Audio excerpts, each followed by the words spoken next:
Well, hello. Hi. And welcome to Couple versus Cardboard. And this is a little bit of a different thing than we normally do. Normally, obviously, we kind of review games. Yeah. But we're doing something a little bit different because we wanted to talk about a game that we really, really enjoy. Mm-hmm. And specifically because it had a new expansion that came out this week. Yeah. Right? So what game is that? It's Lord of the Rings. Lord of the Rings. LCG. Yeah, the living card game. Which is one of the living card games by Fantasy Flight Games. This week, the expansion that came out was The Blood of Gondor. Right? There it is. Gondor's blood. All of it. It's bloody. And so it is terribly gross. So we wanted to do something that there's a number of other people on the internet who do it that I actually really, really enjoy. I basically watch or listen to all of them. And that's, we wanted to do kind of an unboxing review of the player cards. Right? That's right. There's a couple other guys who do it. There's Team Covenant as well as Cardboard of the Rings. They all do a great job. I love listening to them and kind of watching them and seeing whatever they have to say. So similarly, we wanted to offer one as well, just because we really enjoy them. For fun. Yeah. So hopefully you enjoyed as well. We're going to talk a little bit about it. A couple other things I also wanted to mention is I also noticed this week, this may not be exactly perfect if you're just getting into the Lord of the Rings, the living card game. Yeah. So a couple things I'm just going to point out really quick is I did 3 reviews of Lord of the Rings, the card game. The first one was on the core box. The second one was on the on kind of the overall state of the game. So like kind of looking at everything from a really broad lens. And then a third one, which was a buyer's guide. So, okay, so you've decided to get into it. What should you buy? Yeah, which expansions would make sense. So if you want to check those out, those are on coupleversuscardboard.com. If I can figure out YouTube enough, they're probably like right here, oh, nope, over here, and then like one next to Cheryl, like underneath. Yeah, right there. You got it. So you can check those out, as well as I noticed this week that Mike Vincent over at the Dice Tower, one of the guys on the Dice Tower network, is also going to be doing Lord of the Rings living card game kind of reviews. And I don't know exactly how that's going to go, but he did mention that it was going to be a little bit like if you're getting started with it. So I think he was going to take 4 videos and do the core box. So you can watch all his videos on the core box, and then I don't know where he's going to go from there, but you can check that out. Yeah. Blood of Gondor. Let's talk about it. And real quick, just to mention, we are only going to do the player cards. I don't know if you're anything like me. You may not. I never actually get to watch most of those other podcasts or videos all the way through, mostly because I hate spoilers. He hates them so much. You hate them so much. I'm really bad. I really dislike spoilers. And so because of it, we're just going to do the player cards because you probably wouldn't be watching this if you didn't at least want to see what the player cards were like. Or maybe you've already looked at the player cards. We haven't actually completed all the scenarios up to the Blood of Gondor, so that's part of the reason too. It's a little bit self-serving. But when we do Black Riders, which I think we're going to do a review for Black Riders, hopefully, maybe not this week, but the following week, then we won't spoil it, but we will try and talk a little bit about it without also spoiling it. So, yes. Is that fair? That's great. Let's do it. Did you have any other thoughts? About starting? About any of this, yeah. I mean, I like the game. Yeah. And I think this will be fun to do. Fun. I mean, obviously, I've never done this before. Right. So it'll be fun. Right. Either have I. This is a new experience, really, for the both of us. So we are going to take it with great stride. Just take it with great awesome. Grains of salt. Take it with. We're going to take it with. No, you should take it with lots of salt. I actually don't typically like salty things. I know, it's really weird. You are the one who... You don't put salt on anything. I put it a little bit. That's a little extreme. I put it a little bit. I do. I like a little bit of sea salt, but you like a lot of salt. No, I like a normal amount of salt. No, if by normal. No, you're... So you ready to get started? I'm ready to get started. All right, so first one up. Again, we're going to go ahead and do the hero last. So the first one up we have is the Squire of the Citadel. He's 1 resource 0 willpower, 0 attack, 1 defense, and 1 hit point. So he has 1 hit point. He's Gondor traded. Response: after Squire the Citadel leaves play, add 1 resource to a Gondor hero's resource pool. Okay. Yeah. So, Squire the Citadel. What are your thoughts? So I think that he's good as basically a sacrificial lamb. Yeah.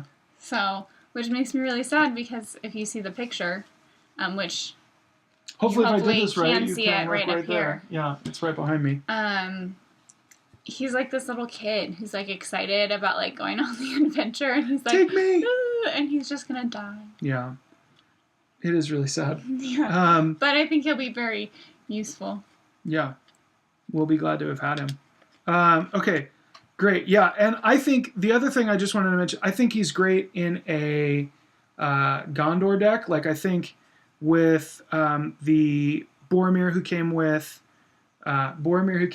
the Heirs of Numenor, I think he would obviously he gains the benefit of being a Gondor hero, so he gains that boon, as well as he just kind of goes with the whole Gondor thing of adding resources to your pool. So you think of obviously Steward of Gondor, and then Horn of Gondor, but then there's also more specifically there's like gaining strength and Wealth of Gondor.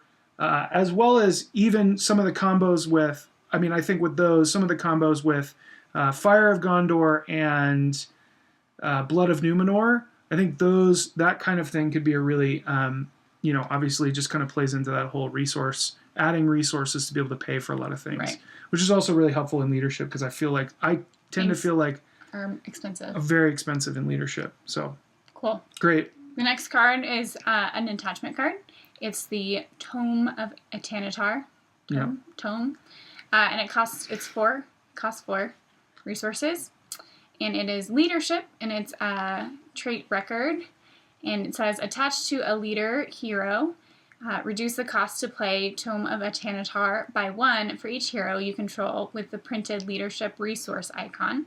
Action, discard Tome of Atanatar to play any leadership event card in your discard pile as if it were in your hand. Yeah. Then place that event at the bottom of your deck. So you're basically getting a new event into play. Yeah. And so what do you think? Well, obviously there's 2 other cards that are really similar. This one is fine, although I think my level of excitement was the tactics one. So there's one that's basically the exact same thing for tactics, and then spirit, and then probably this one with lore. I think it's great because whenever you're able to pull something out of your discard pile, it's better.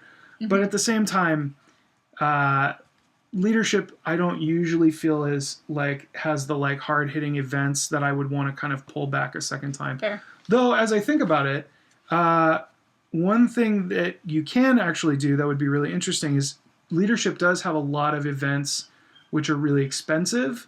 So it might be really interesting to be able to play something like that. So you can kind of, I think of that one. Well, I think you still have to pay for it. Do you have to pay for the actual? Because it says play to discard it to play as if it were in your hand. Oh, that's interesting. To me, that means that you're still paying for that event card. You're paying for the as if it were in your. Oh, that's interesting. And for the event. So yeah, so then I would say yes. Which makes it less exciting to me. Yeah. For sure. And if that's the case, then yeah, then I am less excited about it for sure. But if you had some kind of super special event that you only had, that you had 3 of and you already played them that you really needed, then it would be super valuable. Yeah, no, I do think it's a great card. I just think in terms of my level of excitement, I was most excited about the one for tactics because I think for tactics it makes a lot of sense. Well, yeah, and even just having those events that you use all the time, like Feint and some of those other ones, I know it's so good, are fantastic, and being able to have more copies of it is always better than having less. So, did you have any thoughts? Any other thoughts? No, you're up. Okay. Next one we have Guthlaf, which I think is actually probably also how he laughs, is a Guthlaf. No, you have Guthlaf, who he's 3 cost, 1 willpower, 1 attack, 2 defense, 2 hit points. He's Rohan traded, and then if there's at least 1 Rohan hero in play, lower the cost of Guthlaf by 1. And then also, if there's at least 1 Gondor hero in play, Guthlaf gains Sentinel. I think he's cool. Yeah, super awesome. I think he's super cool because if you're playing with a Bisphere Tactics something else deck, yeah, and you have 2 tactics play, he's like super cheap to put in. Yeah. And he's got Sentinel. Yeah. Like, that's awesome. Yeah.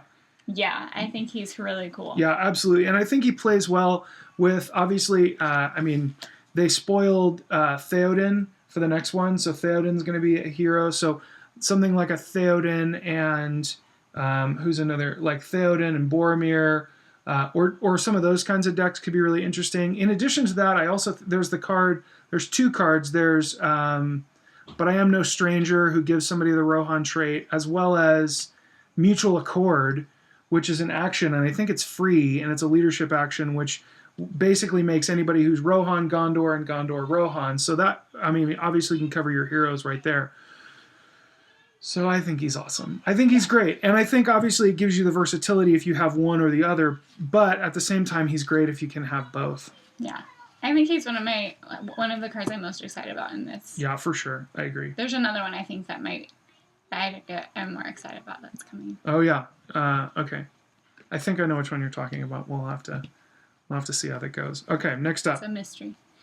So the next is the Hammer Stroke, okay, which is an event card that is 2 costs, and it's an encounter action. And it says engage each enemy in play. Yeah. So basically, during the encounter stage, you can take all of the guys. Yeah. And it's a tactics, which makes sense. Yeah. So if you're either trying to protect someone else, that could be really good. Or if you just like have a super sweet setup for that turn, and you're like, I can clean house. Yeah. Then it could be really fun. Yeah, there's some really fun, I think, combos for we're kind of in the middle of Black Riders right now, but I think there are some fun combos for Black Riders that we talked a little bit about that you could do. Some of the Hobbit, like the specifically Hobbit, like if you had a Hobbit tactics deck, you can do something like Hobbit Sense, or there's a couple of different secrecy ones that can kind of stop people from attacking you. So that can obviously, it could end up being really deadly, but that's a really fun combo right there. Yeah. If you have a strong fight deck, then I think it can be really good. Yeah. But I do think it's interesting that it's an encounter action, so it does mean that you can't use it for questing. Right. So you couldn't use it right before the quest phase, for example, and then clear the staging area. So interesting. Which would have been really awesome. Yeah. It means that you actually have to stick out the fight before you can actually get going. So really interesting. Okay. Who's next? Emery.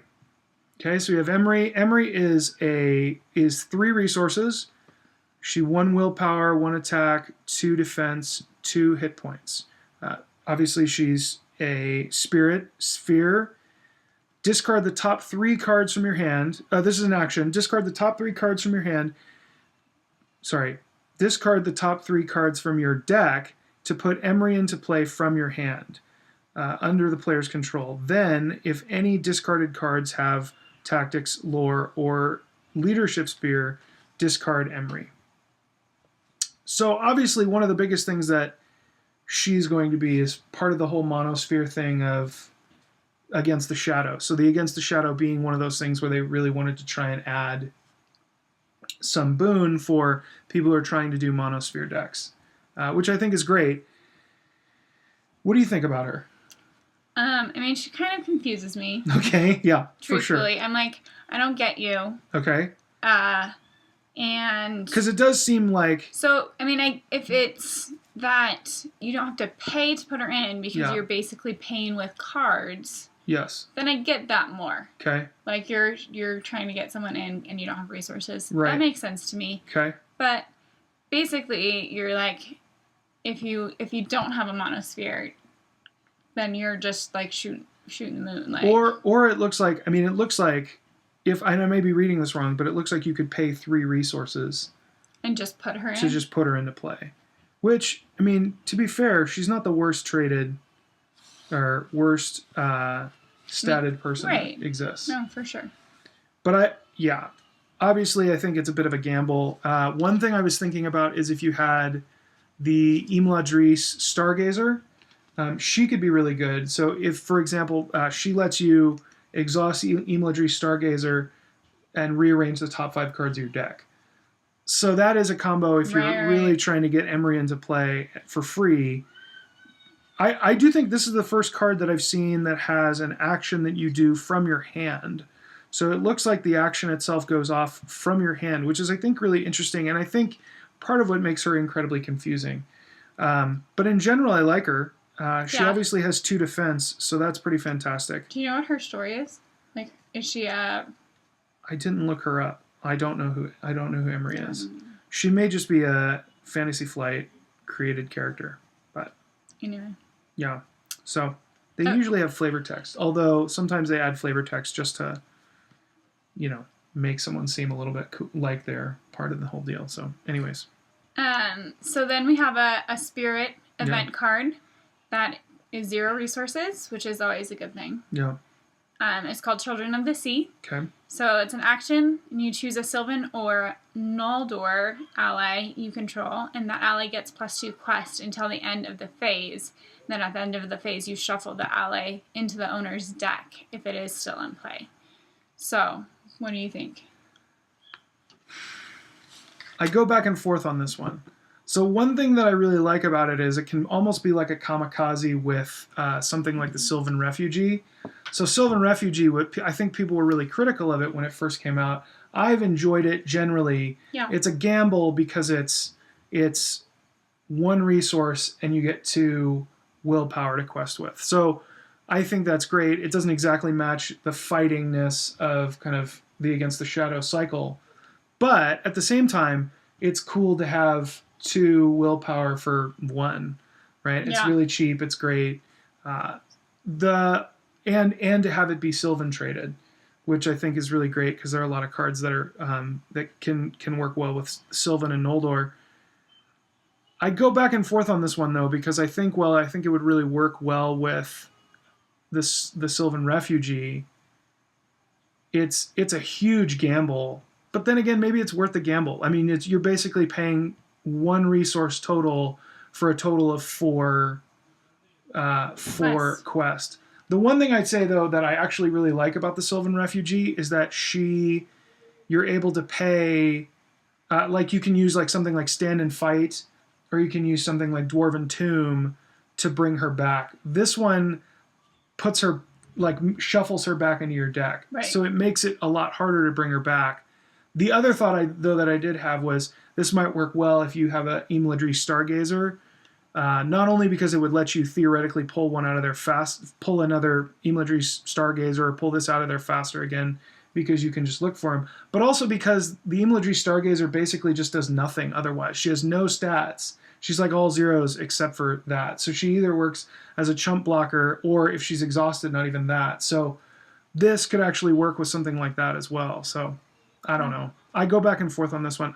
I think it's really thematic, and I think it's cool because of that. I like the idea of, the elf is being drawn to the sea because they're leaving, and I think that's kind of cool. But what do you think? Did you have other thoughts? No other thoughts. I feel like I always end up doing like heavy questing when we play. Oh, that's a good point. And so I'm always interested in extra quest points. Yeah, that's a really good point. It's important. Yeah, no, it is. Questing is an important thing. Unless it's Against the Shadow, and then it's just hard. Then you don't know what to do. Yeah, it's really hard. Help us. Okay, next one up. You. Oh, it's me. Really? I just talked a lot. I'm sorry. Okay. Next up is Anborn. He is lore. He's 4 resources, 1 willpower, 3 attack, 1 defense, 3 hit points. Exhaust Anborn to return 1 trap card from your discard pile to your hand. What up? Yeah, I mean, obviously, it's fairly clear why he's so expensive. Was this the card you were talking about? No. Oh, interesting. Okay. All right, cool. No, it's still coming. Interesting. Okay. I'm looking and see what's next. Okay. So Anborn, Also, he's Gondor and Ranger traded. He's I mean, he's obviously fantastic. Obviously. I think the only downside to him is that he's 4. Right. And obviously, lore in general is a pretty expensive suit. But if you can get him in, I mean, that's awesome. Yeah. He's awesome. The other thing is, because he's Gondor traded, again, this goes back to the idea of doing... I really like... I think what's really fun is a lore leadership. I've played with that a little bit, but like a lore leadership Gondor deck, especially for Against the Shadow. So with something like Faramir, because it's just fun. I mean, and you go with some of the Ranger stuff that comes out, which we'll talk a little bit more about in a bit, but the traps and kind of that kind of fun stuff. There's a little bit of fighty to it. It's just kind of a fun... It's fighty without being directly tactics, which is interesting. You know, lore has... well, that's not true.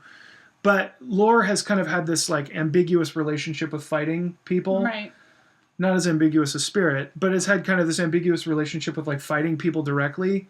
And I think some of the Ranger stuff has really beefed it up, you know, to really supplement a lot of the Sylvan stuff from the earlier ones. Okay, sorry. What? I don't know why I'm apologizing. I'm apologizing for talking on my own video, yeah.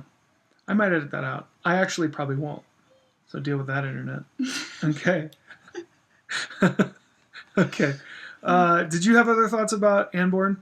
Aside from him being super awesome. Yeah.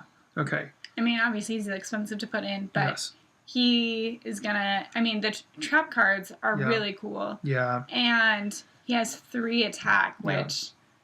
I mean, that's awesome. Yeah, for sure. That's super awesome. So... Yeah, I think the ability... If you can get him in, I think he's gonna be a super valuable asset. I think you said something earlier that was also really interesting, that you liked because you feel like there's a lot of discard, because there's a lot of draw in lore, but there's also a lot of discard. Like I think of Denarian runes, some of these other ones that make you discard as well. I think you made an interesting point that, I mean, obviously that gives you a benefit anytime you can draw things back into your hand. So. For sure. Okay, good. Ready? Yeah. Ready for my favorite card? Oh, this is it. Okay, good. This is your favorite card. This is Go my ahead. favorite card. Yeah. This. It is a lore attachment. Oh. And it is called Poison Stakes. Oh, yeah. So it costs 2 resources. And it's a trap. And so you play Poison Stakes into the staging area unattached. And if unattached, attach Poison Stakes to the next eligible enemy that enters the staging area. At the end of each round, deal 2 damage to the attached enemy. Yeah, for sure. It just poisons them to death. Yeah. That's amazing. Yeah, it's fantastic. Yeah. Yeah. I think it's so great. Yeah, for sure. And I think too, because we have to look at how it will work with some of the Nazgul, but because we're dealing with some really like heavy hitting high, what's that called? High threat. High defense. High engagement cost. Oh, yeah. Enemies. Okay. Having something like that for someone who's high engagement, who's just sitting in the center, you're just like killing them. Yeah, for sure. I think that's awesome. Yeah, I think anytime you can do direct damage, I'm like a massive fan. You are. Yeah, direct damage is so key, especially, obviously, like we've talked about. I mean, any Nazgul so far that you've experienced, they have like this ridiculously high defense, and so it makes it super hard to kill any of them. So I love this. I think obviously it fits well with all the rest of the traps. It also fits well with expecting mischief, so which is similar to a trap where you just play it in the staging area, and the first thing that comes out takes 2 damage. So I love that. I love this. Yeah, for sure. Yeah. So it's great. Okay. I actually was a little bit. I'm not surprised that was your favorite, but I was a little bit. I wouldn't have been too surprised if this next one was. Okay. Right. So the next one is well equipped. It's 0 resources. It's an event. Action: discard the top 2 cards of your deck. You may attach 1 attachment card discarded by this effect to an eligible dwarf character in play. What do you think about that? Because you mostly played a lot of the dwarf deck for. I mean, you did it all the way through The Hobbit, Yeah. and then through most of Shadows of Mirkwood and all of Moria. Mm-hmm. What do you think about this card? Yeah, I think it's great. I mean, come on now. It's good. It's 0 resources. Okay. And it's a little bit of a gamble. Yeah. Right. I mean, you don't have a big wager because it's 0. It costs 0. Right. To play it, and you lose 2 cards. From your deck, yeah. Yeah. But we have things that have a much greater gamble than that. Yeah. So how would you use this? Do you have a thought? Well, see, I'm not as good at remembering like all of the things as you are. Sorry. So I don't even remember what attachments I had in my dwarf deck. Well, you had like cram. You had which is 0. So the herbs, the healing herbs. What were some of the other ones you had? Boots of Erebor. Boots and see, the thing is that those are all 0 to play. Right. And I feel like so like there is like right now I have the heart. You have a heart on your sleeve. You have a my body. You're the Tin Man. The necklace thing that gives us quest points. Oh Celebrate Stone or the Aragorn leadership attachment that gives you plus bonus to quest. So there's that. If you have that, you could put it on a door. I don't know. Yeah. Something like that. Sure. Okay. Yeah. You getting an attachment that would cost you something and putting it in immediately. Like that's, and it doesn't cost you anything. Yeah. One thing I was thinking about was there are a couple of the one deck that I tried to put together that I never really went anywhere was a dwarf tactics deck when we were starting against the Shadow. Yeah. I think I liked the idea of doing a dwarf tactics deck. So putting in things like armor, putting in things like a lot of the tactics cards that came with the Hobbit. So a lot of the ones that let you exhaust a weapon and kill somebody or exhaust a weapon and do this and that. Yeah. And so I think for something like that, I think it could work. It is a little bit tricky because, I mean, obviously it's dwarf stuff, and I think people are kind of like, are we done with dwarf stuff yet? But no, why would you be done? Well, they're because so cool. Yeah, because they're so cool. Yeah, that's why. Okay, so, all right, but then also it is a bit of a gamble, and usually the payoff isn't necessarily as great. I mean, it's not like putting in an ally, for example. I think right for sure. But it's 0. I see. Yeah, I don't know. I'll have to think about that one a little bit more. You don't like it. I want to like it. I just I don't 100% yet. So all right. Lastly, we have the hero, who is named. I won't give it. I will reserve judgment for the next couple seconds. So, her name is Calara. I think is how we'd pronounce it. Calara. 8 threat, 2 willpower, 2 attack, 2 defense, 3 hit points. She's Gondor traded, and then she has an action, discard Calara to put 1 spirit ally from your discard pile into play for each other hero you control with a printed spirit resource icon. What do you think? We talked about it for a little bit. Yeah. Today. I mean, she's not my favorite. Yeah. Obviously, I think we have a lot stronger heroes, but as you know, we talked about, she has a pretty low threat cost. Right. She has decent stats, not like amazing, but decent. And I think it's it would probably work better with a monosphere spirit. Yes. Because then you have the potential of putting you're getting a more couple bang for your buck. Yeah, like when you desperate times when you need to sacrifice to bring in 2 other allies, and that would be better. Right. I think one thought that I had was, so I'll play my cards on the table right now. I was not a Mirlande hater. So there were a lot of people who didn't love Mirlande. I think she came in the second pack of this one, and there were a lot of people who just didn't like Mirlande. They were like, she's ridiculous. She she's not only is she not in the books, but in addition to that, she's also she reduces maybe at most 3 threat from all the different heroes. Like she's not really all that great. Why would we bother? And what I usually would say is I like low threat to begin with. Like 8 threat is really a good place to start, I think, when you're building a deck. So that's the first thing I'd say. For she's 8 threat and she gives you 3 hit points and 2 willpower and 2 defense. So I would say those are pretty solid stats.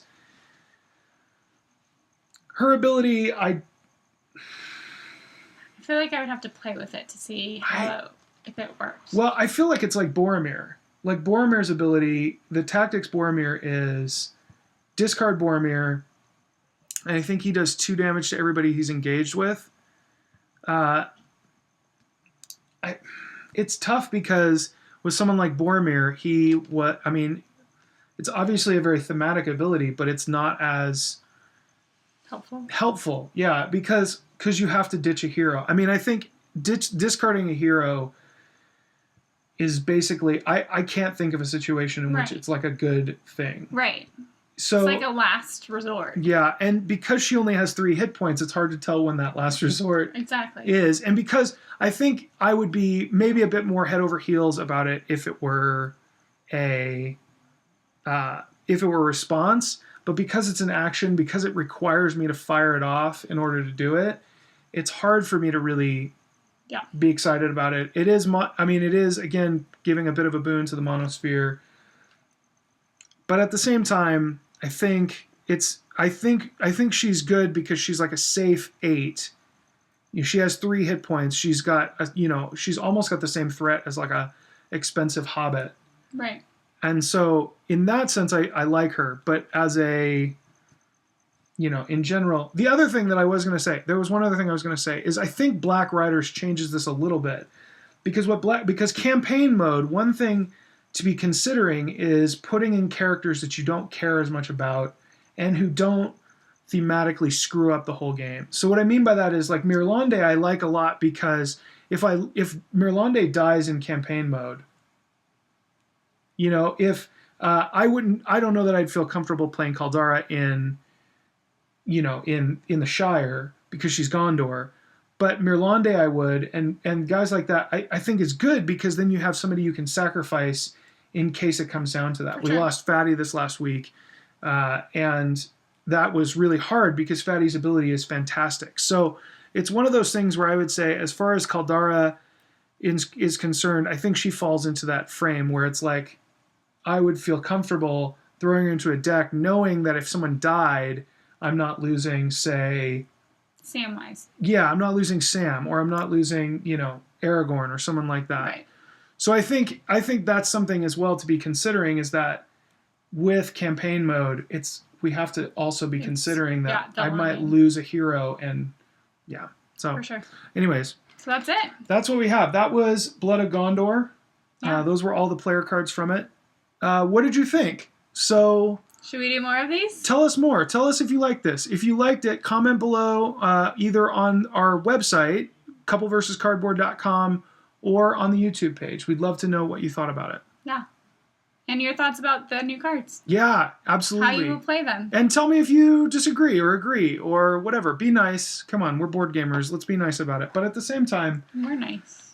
And we're, and I'm not going to troll you. So just, kind of tell me what you're thinking and let's have some fun with it. So let us know what you think. We'll see you guys later. Peace. Goodbye.